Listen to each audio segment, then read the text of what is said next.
Hey friends, welcome to Kalai Samaiyal. இன்றைக்கி நம்ம ஒரு சூப்பரான ரெசிபி பார்க்க போகிறோம். என்ன அப்படின்னு பார்த்தீங்கன்னா, ஃபெஸ்டிவல் டைமில் நம்ம சாமி கும்பிடுவோம். ஸோ அதுக்கு மார்னிங்கில் வந்து பார்த்திங்கன்னா நம்ம வீட்டில் இருக்கிறவங்களுக்கு ஒரு பிரேக்ஃபாஸ்ட் கொடுக்கணும்.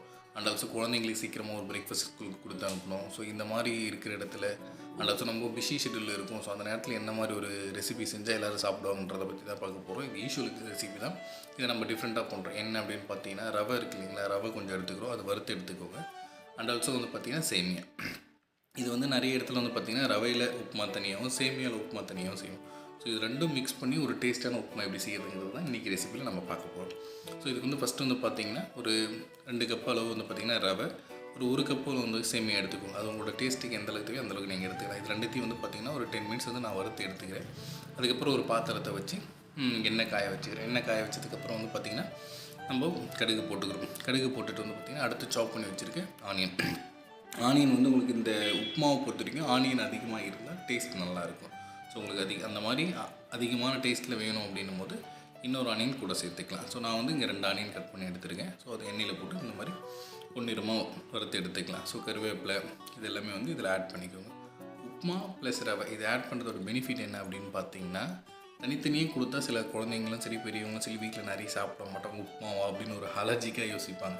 பட் இது ரெண்டும் இந்த காம்பினேஷனில் மிக்ஸ் பண்ணி நாங்கள் சொல்கிற இந்த ரெசிப்பியில் செஞ்சு பார்த்தீங்கன்னா மோஸ்ட் ஆஃப் குழந்தைங்க விரும்பி சாப்பிட்றதுக்கான வாய்ப்புகள் அதிகம். ஸோ அதை தான் இந்த வீடியோவில் பார்க்குறோம். ஸோ ஓகே, நெக்ஸ்ட் வந்து பார்த்திங்கன்னா ஆனியன் கொஞ்சம் வதங்கி எடுத்ததுக்கப்புறம் வந்து பார்த்திங்கன்னா கடலைப்பருப்பு இருக்கு இல்லைங்களா, ஸோ இதை ஆட் பண்ணிக்கிறோம். ஸோ இது வந்து நீங்கள் ஃபஸ்ட்டு எண்ணெயிலே கூட ஃபஸ்ட்டு போட்டுட்டு அதுக்கப்புறம் ஆனியன் ஆட் பண்ணலாம். இல்லை அப்படின்னா ஆனியன் ஆட் பண்ணதுக்கப்புறம் கூட அந்த கடலைப்பருப்பு ஆட் பண்ணிக்கலாம். ஸோ அது உங்களோட டேஸ்ட்டை பொறுத்து தான். அடுத்து வந்து பச்சை மிளகா, காஞ்ச மிளகா எதை வேணாலுமே போட்டுக்கலாம். இப்போ குழந்தைங்க சாப்பிடுவாங்க அப்படின்னும் போது வந்து பச்சை மிளகா நிறைய போட்டிங்கன்னா காரம் அதிகமாக தெரியும். குழந்தைங்க சாப்பிடுவாங்கன்றதுனால நீங்கள் காஞ்ச மிளகா லைட்டாக போடலாம். இதுனா உடனே எடுத்து வைக்கிறது இருக்குது, பச்சை மிளகான்னு உடனே சாப்பிடுவாங்க. ஸோ அந்த ஒரு காரணத்தினால தான் ஸோ நம்ம வந்து இங்கே காஞ்ச மிளகா ஆட் பண்ணியிருக்கோம். ஸோ அடுத்து வந்து பார்த்திங்கன்னா நான் ஒரே ஒரு தக்காளி மட்டும் தான் இது கூட போட்டிருக்கேன். ஏன்னா புளிப்பு ரொம்ப இருக்குது வேணான்றதுனால உங்களுக்கு தேவைப்பட்டால் நீங்கள் 2 தக்காளி ஆட் பண்ணிக்கலாம். இதில் நோ இஷ்யூ.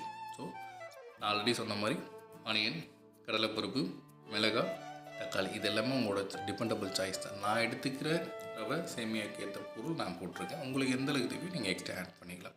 ஸோ நெக்ஸ்ட் வந்து பார்த்திங்கன்னா நம்ம உப்பு ஆட் பண்ணிக்கிறோம். ஸோ உப்பு வந்து தேவையான அளவுக்கு ஆட் பண்ணிவிட்டு ஸோ நம்ம அடுத்து வந்து வறுத்து வச்சுருக்க அந்த சேமியா ரவை ரெண்டுமே ஒன்றா தான் வறுத்து எடுத்துருக்கோம். ஸோ இதை வெங்காயம் தக்காளி போட்டு நல்லா வதக்கி எடுத்ததுக்கப்புறம் வந்து பார்த்திங்கன்னா அந்த வறுத்து வச்சுருக்க ரவையும் சேமியாவும் ஆட் பண்ணிக்கோங்க. ஸோ ஆட் பண்ணிவிட்டு நல்லா அந்த வெங்காயம் தக்காளி இது கூட மிக்சப் ஆகிற மாதிரி நல்லா வறுத்து எடுத்துக்கோங்க. நல்லா வறுத்து எடுத்துட்டிங்கன்னா அது நம்ம ஆல்ரெடி வறுத்து வச்சதுனால அதில் அந்த ராசுமல் இருக்காது.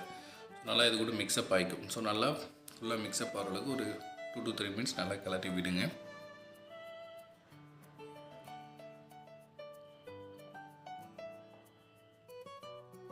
அடுத்து வந்து பார்த்திங்கன்னா நம்ம வந்து வாட்டர் ஆட் பண்ணிக்கலாம். ஸோ நான் ஆல்ரெடி சொன்ன மாதிரி மொத்தம் சேமியா ப்ளஸ் ரவை எல்லாமே சேர்த்து நான் ஒரு 3 பவுல் எடுத்துருக்கேன். ஸோ அதுக்கேற்ற மாதிரி நீங்கள் வாட்டர் ஆட் பண்ணிக்கோங்க. 3 பவுல் எடுத்துருந்தோம்னா அதே அளவு ஒரு 3 பவுல் வந்து வாட்டர் நீங்கள் இதில் ஆட் பண்ணிக்கலாம்.